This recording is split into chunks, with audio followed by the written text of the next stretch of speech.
저도 이렇게 인사해볼까요? 오늘은 참으로 좋은 날입니다. 오늘 예배에 오신 모든 분들, 오늘 여기에 모인 모든 성도님들을 진심으로 환영하고 축복합니다. 한 인디언 추장이 손자에게 들려줬다는 우화입니다. 사람의 마음에는 두 마리의 늑대가 있다고 합니다. 들어보셨습니까? 그리고 한 마리는 흰색 늑대이고 다른 한 마리는 검은색 늑대입니다. 두 마리의 늑대는 우리의 마음 속에서 계속해서 싸우고 있습니다. 검은 늑대는 악입니다. 우리의 마음에서 일어나는 분노, 질투, 슬픔, 후회, 오만, 거짓말, 헛된 자존심, 그리고 우리의 거짓된 자아를 검은 늑대라고 합니다. 흰 늑대는 반대로 선이라 하는데 기쁨과 평안, 사랑, 희망, 평온함, 겸손, 자비, 너그러움, 진실, 그리고 믿음입니다. 똑같은 싸움은 모든 사람에게서 일어나고 있다고 추장은 자신의 손자에게 이야기를 해주었습니다. 손자가 물어봤습니다. 그러면 어떤 늑대가 이기나요? 누가 이길 것 같습니까? 흰 늑대가 이길 것 같습니까? 검은 늑대가 이길 것 같습니까?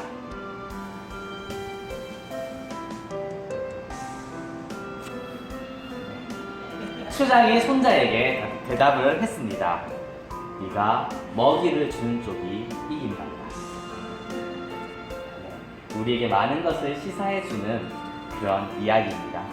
우리는 어떤 늑대에게 먹이를 주고 있습니까? 어느 늑대의 편에 우리는 서 있습니까? 오늘 말씀은 6월절 6일 전 예수님이 이제 십자가를 지시기 불과 며칠을 앞두고 있었던 그런 일입니다. 이때의 분위기와 긴장감은 거의 최고조로 달했다고 그렇게 말씀드릴 수 있을 것 같습니다. 바리새인들과 유대인의 지도자들은 예수님을 어떻게 하면 죽일 수 있을까? 고민하고 애쓰고 노력하고 연구하고 있었습니다. 누구든지 예수님을 보면 신고해서 잡도록 그렇게 이미 명령이 떨어진 상태였습니다. 예수님이 현상수배범으로 이미 지목되어 있던 그런 상황입니다. 바리새인들이 예수님을 미워했던 것은 예수님을 시기했기 때문입니다. 예수님을 따르는 사람들이 점점 많아지는 것을 보고 질투가 일어난 것이죠. 그렇게 그들은 검은 늑대에게 먹이를 주기 시작했던 것 같습니다. 물론 그들은 자신이 예수님을 미워하는 것이 시기와 질투라고 전혀 생각하지 않았던 것 같습니다. 검은 늑대에게 음식을 주면서도 그것이 검은 늑대인지 흰 늑대인지도 몰랐던 것이 분명합니다. 도리어 예수님을 죽이는 것이 이스라엘을 로마로부터 구한다고 그렇게 생각하고 있었습니다. 그들의 생각은 이랬습니다. 예수님을 따르는 무리가 점점 많아지고 예수님의 인기가 높아져서 더 많은 사람들이 모이게 되면 이제 예수님을 구원자로 생각한 사람들이 그 당시 제국이었던 로마로부터 독립을 하려고 할 것이기 때문에 로마 사람들이 이스라엘을 모두 전멸시킬 수 있다. 그렇기 때문에 이스라엘이 멸망하는 것을 막기 위해서는 예수님을 반드시 죽여야 한다. 이렇게 생각했습니다. 그럴싸합니까?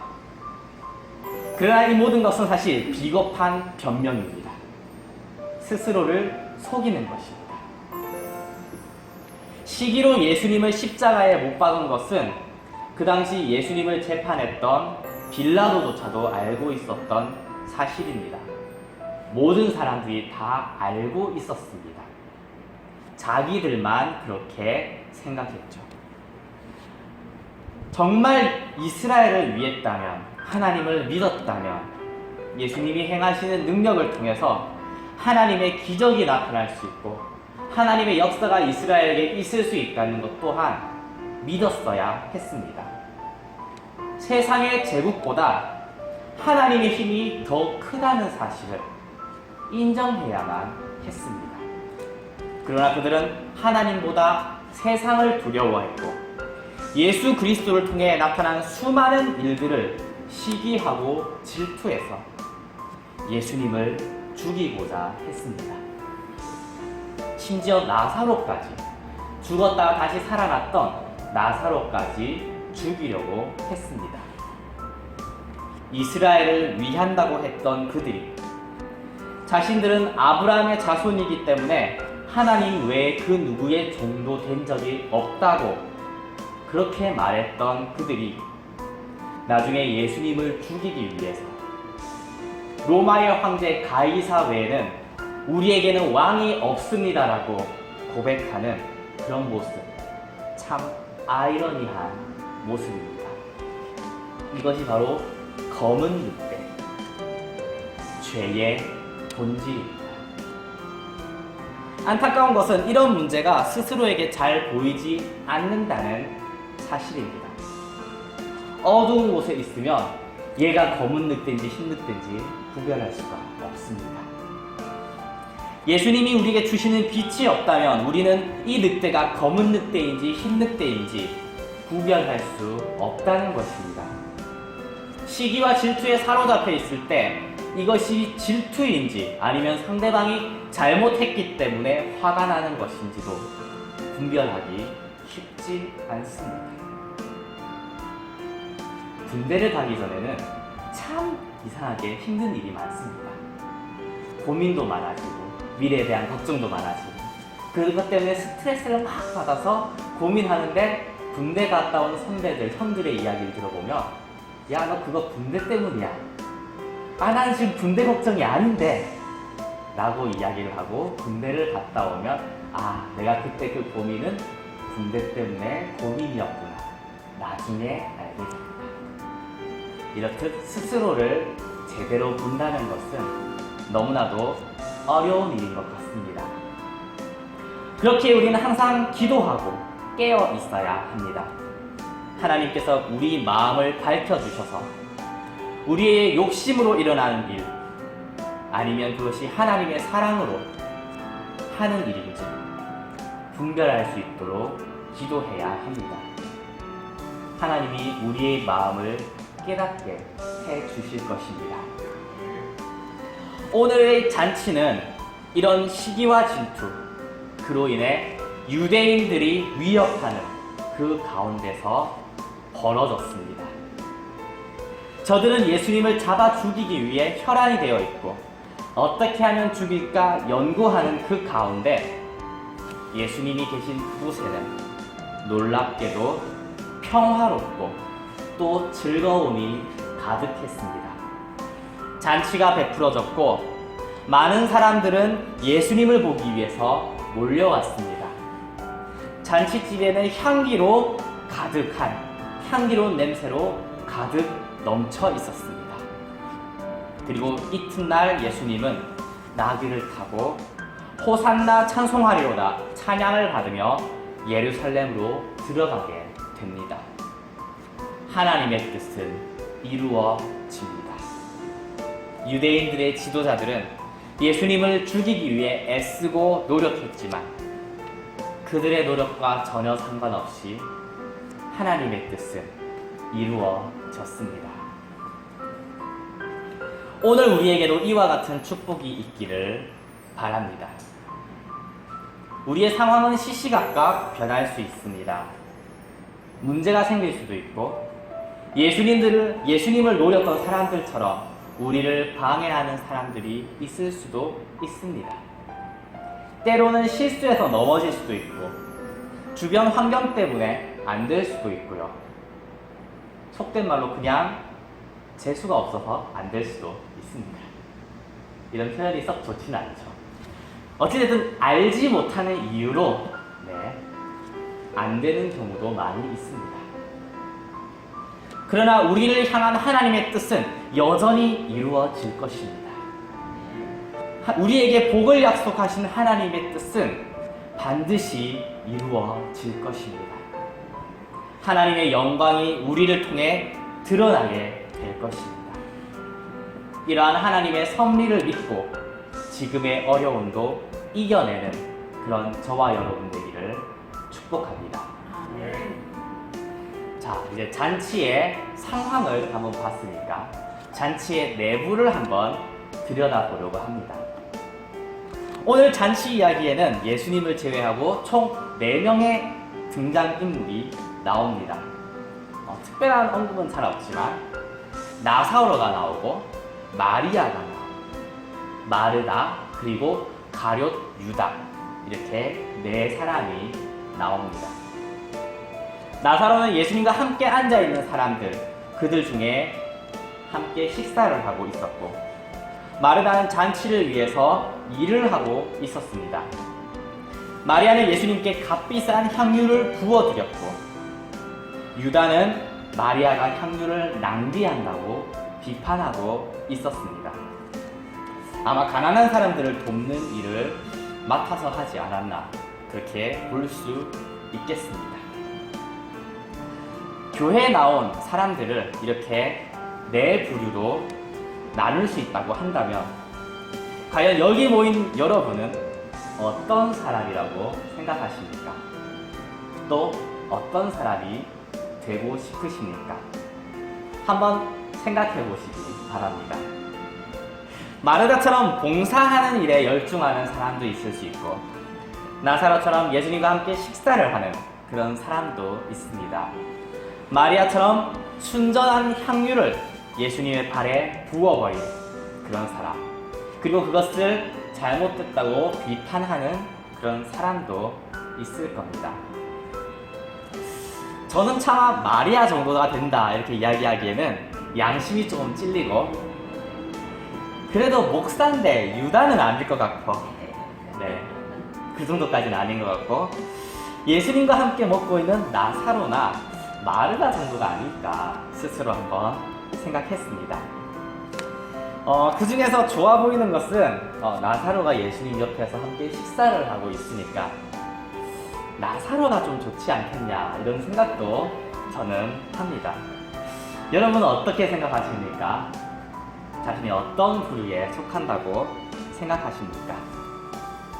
이렇게 4명에 대해서 조금 더 깊게 생각해 봤습니다. 성경을 헬라어 원문으로 본다면 마르다를 이야기할 때 일을 하다라고 하는 부분은 이제 종이 된다라는 의미를 내포한 그런 단어를 쓰고 있습니다. 또한 나사로가 앉은 자 중에 있었다라고 하는 그 앉은 자는 손님이라는 의미로 내포하고 있습니다. 원어 단어에는 마태복음 22장 10절에 나오는 혼인집의 손님, 혼인잔치에 초대됐던 손님들을 말할 때 같은 단어를 쓰고 있습니다. 가룟 유다는 그냥 대놓고 도둑이라고 오늘 성경에 말하고 있습니다. 도둑이 오는 것은 도둑질하고 죽이고 멸망시키려고 온 것이라고 말씀합니다. 마리아가 드린 순전한 향유에서 순전하다는 의미는 믿을만하다라는 뜻으로 믿음을 가리키는 피스티오라는 단어를 사용하고 있습니다. 믿음의 헌신을 하는 그런 사람이죠. 여기 나온 여러분은 어떤 사람이라고 생각하고 있으십니까? 또 어떤 사람이 되기를 소망하십니까? 저의 소망은 저를 포함한 여기 모든 성도들이 우리 모두가 마리아와 같은 사람이 되기를 바랍니다. 한번 스스로를 점검하며 돌이켜 생각해 볼 필요가 있을 것 같습니다. 물론 앞서 말씀드린 것처럼 우리가 스스로를 제대로 바라보는 것은 너무나도 어려운 일입니다. 자칫했다가는 검은 늑대를 흰 늑대인 줄 착각하고 계속 먹이를 주는 일도 있을 수가 있습니다. 그렇기에 우리는 자신의 모습을 바르게 볼 수 있게 주님께 기도해야 합니다. 그러면 가끔 보여주십니다. 가끔 주님이 깨닫게 해주시는 저희의 모습은 종의 모습인 것 같습니다. 좋은 의미로 하는 말은 아닙니다. 사실 아직 좀 부족한 의미입니다. 하나님을 주인으로는 인정하고 있지만 아직 아버지라고 인정하지 못하는 그런 모습을 저를 통해서 저에게 비추어 주실 때가 간혹 있습니다. 아버지를 아버지라 부르지 못하고 형을 형이라 부르지 못하는 그 은혜를 온전히 받지 못하는 그런 모습이 저에게는 아직 남아있는 것 같습니다. 우리의 모습이 잔치의 손님의 모습인지 아니면 그를 위해 일하는 종의 모습인지 자녀의 모습인지 기도하며 스스로 돌이켜보는 그러한 시간을 좀 가졌으면 좋겠습니다. 그리고 주님이 원하시는 그런 모습까지 우리 모두가 자라가기를 그러한 저와 여러분 되기를 축복하고 소망합니다. 오늘의 잔치 예수님을 위한 이 잔치에 안타깝게도 예수님의 적이 들어와 있었습니다. 도둑이 있었습니다. 예수님을 죽이기 원하는 사람이 그 자리에 있었습니다. 그로 인해 예수님은 십자가에 못 박혀 죽으셨습니다. 잔치 밖의 문제를 떠나서 잔치 안에서 주님이 주시는 평안과 안식 안에서도 우리는 이렇게 문제를 발견하게 됩니다. 참된 평안을 찾았나 했는데 그 속에서도 내 속에 있는 쓴뿌리는 어느새 이 주님이 주신 평안을 갉아먹고 주님이 주신 하나님의 나라를 빼앗아가는 것을 볼 때가 있습니다. 연약한 우리는 하나님이 주신 은혜를, 평안을 너무나도 쉽게, 너무나도 많이 빼앗깁니다. 너무 쉽게 넘어집니다. 그러나 하나님의 뜻은 여전히 이루어졌고 하나님의 영광은 더욱 온전히 드러났고 우리를 향한 하나님의 축복은 결국 완성되었다는 사실을 우리는 기억해야 합니다. 그러므로 용기를 가지시기 바랍니다. 가룟 유다와 같은 그런 문제 속에서도 하나님의 뜻은 결국 이루어졌고 그분의 은혜는 더욱 풍성히 온 세계에 미치게 되었습니다. 주님이 우리를 끝까지 이끌어 가실 겁니다. 우리에게 복을 더해 주실 것입니다. 예수님을 믿는 사람이 우리를 더 힘들게 할 수도 있고 먼 사람이 아니라 도리어 가까운 사람 때문에 실망하고 믿었던 사람에게 뒤통수 맞고 은혜 받은 후의 모습이 그 스스로의 모습에 도리어 낙심된다 하더라도 우리를 향한 하나님의 뜻은 이루어질 것입니다. 하나님은 우리를 이끌어 가십니다. 오늘 말씀에는 하나님의 뜻에 동참한 한 사람이 나옵니다. 예수님의 십자가 사건, 그 장례를 예비하고 준비한 사람이 등장합니다. 바로 마리아입니다. 그녀를 통해 하나님의 영광이 드러나게 되었습니다. 온 집에 그리스도의 향기가 넘치게 되었습니다. 마리아가 바로 축복의 통로가 된 것입니다. 성경에서는 예수님의 장례를 준비한 사람이 가룟 유다라고 말하지 않습니다. 우리가 생각할 때는 유다가 예수님을 팔았으니까 예수님이 십자가에 달리는데 가장 큰 1등 공신은 유다다 이렇게 이상한 생각을 할 수도 있지만 성경은 절대로 그렇게 이야기하지 않습니다. 그는 자신의 욕심대로 악을 행했습니다. 그럼에도 하나님의 뜻은 이루어진 것입니다. 그는 하나님의 뜻을 이루는 데 동참한 것이 아닙니다. 자신의 욕심대로 죄를 지었을 뿐입니다. 반대로 성경은 예수님의 장례를 준비한 사람은 마리아라고 이야기하고 있습니다. 그녀는 300데나리온이나 하는 값비싼 향유를 예수님의 발에 붓고 자신의 머리카락으로 그 발을 닦아 주었습니다. 300데나리온은 노동자의 1년 연봉이라고 생각하시면 됩니다. 요즘으로 치면 한 3천 될까요? 그 정도 생각하면 될 것 같습니다. 자신의 가장 귀한 것, 그것을 믿음으로 주님의 발에 쏟아부은 그러한 마리아의 헌신으로 잔치집에는 향기로운 냄새가 가득하게 되었습니다. 하나님의 영광이 드러나게 되었습니다. 예수 그리스도의 장례가 이제 준비되었습니다. 마리아를 통해서 하나님의 영광이 드러났습니다. 하나님의 뜻이 이루어진 것입니다. 하나님의 뜻은 반드시 이루어집니다. 그리고 오늘 말씀에서 마리아를 통해서 주의 영광은 드러나게 되었습니다.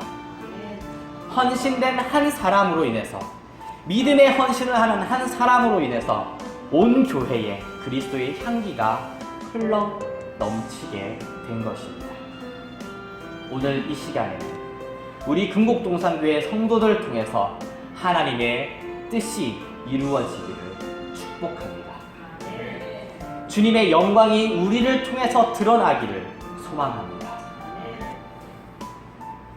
마리아가 예수님께 향유를 붓자 그것을 본 가룟 유다는 마리아를 책망했습니다. 그것을 팔아서 차라리 가난한 사람들에게 나누어 준다면 얼마나 많은 사람을 도울 수 있는데 그것을 허비하느냐고 말했습니다. 그것은 예수님이 원하는 것이 아니다라고 말했을 수도 있습니다. 그러나 우리가 아는 바와 같이 유다가 그렇게 말한 것은 정말로 가난한 사람들을 생각해서 한 말이 아니었습니다.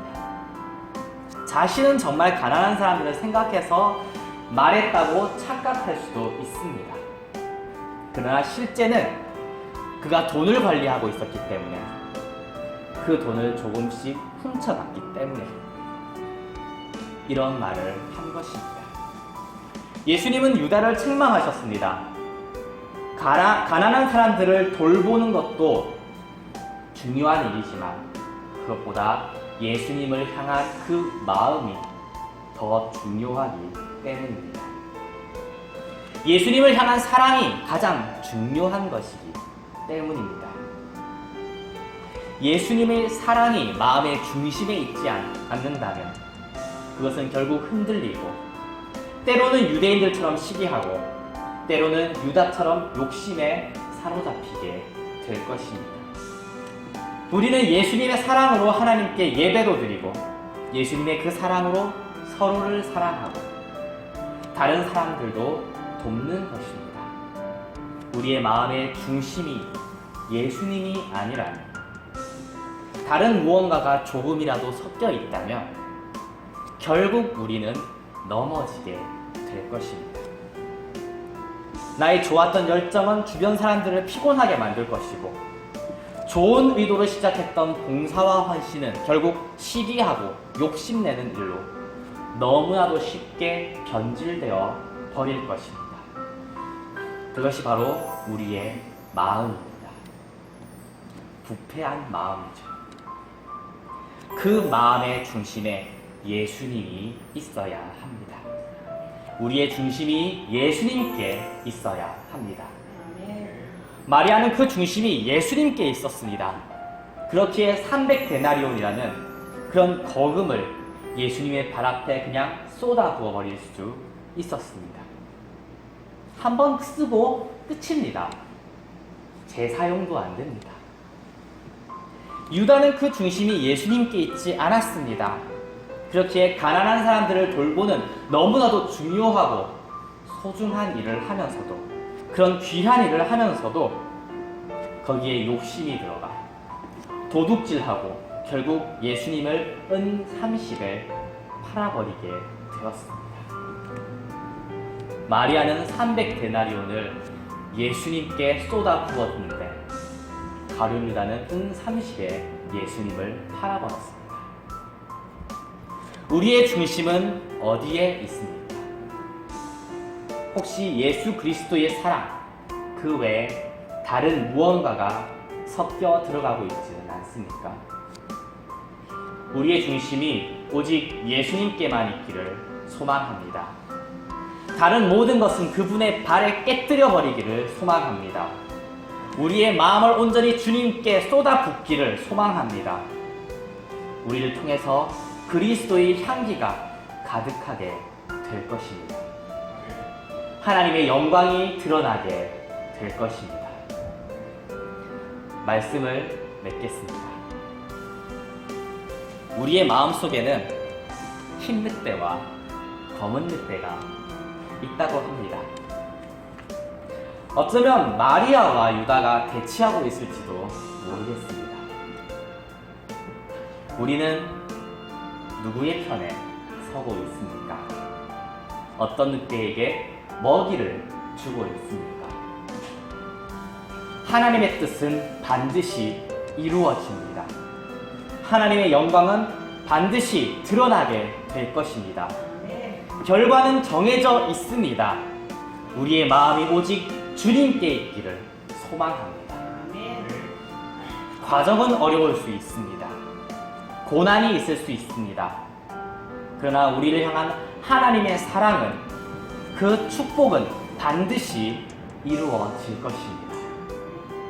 때로는 주님께서 주신 평안 가운데, 하나님의 선물 가운데서도 우리를 걸려 넘어지게 하는 수많은 일들이 있을 수 있습니다. 그러나 여전히 주님이 우리를 이끌어 가시기에 우리는 희망을 가질 수 있습니다. 하나님의 뜻은 반드시 이루어집니다. 믿음으로 하나님의 뜻에 동참하는 저와 여러분 되기를 축복합니다. 우리의 중심을 예수 그리스도에게만 두는 저와 여러분 되기를 소망합니다. 우리를 통해 하나님의 영광이 드러나길 주의 이름으로 축복합니다. 다 같이 기도하겠습니다.